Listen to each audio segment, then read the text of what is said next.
दोस्तों, इस केस के फैक्ट्स के मुताबिक दो बालग बच्चे थे जिनकी एज 18 और 20 साल थी, और उनके एजुकेशनल एक्सपेंडिचर या जो तालीमी खराजात हैं और उनकी मेंटेनेंस की रिकवरी का सूट वालदा ने अपने हस्बैंड के अगेंस्ट फैमिली कोर्ट में फ़ाइल किया, जिस पर हस्बैंड ने ये प्ली ली कि ये चूँकि बच्चे बालग हो चुके हैं, लिहाजा ये खर्चे के हकदार नहीं है।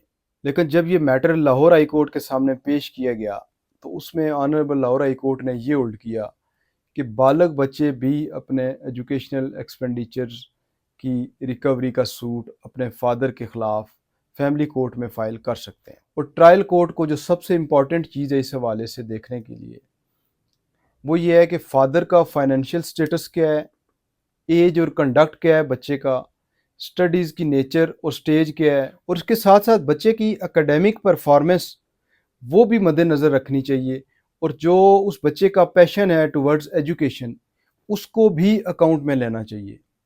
और उसके साथ साथ एक चीज़ इम्पॉर्टेंट कि क्या बच्चा ड्यू रिस्पेक्ट और रिगार्ड करता है अपने फादर का, और वो ओबीडियंट है अपने वालिद का, या वो उसको अजनबी और अनजान समझता है।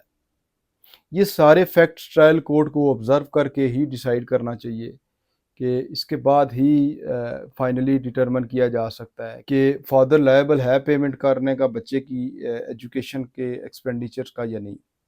तो दोस्तों, ये था आज का हमारा टॉपिक। अगर वीडियो अच्छी लगे तो शेयर कीजिएगा। Thank you so much. अल्लाह हाफिज़।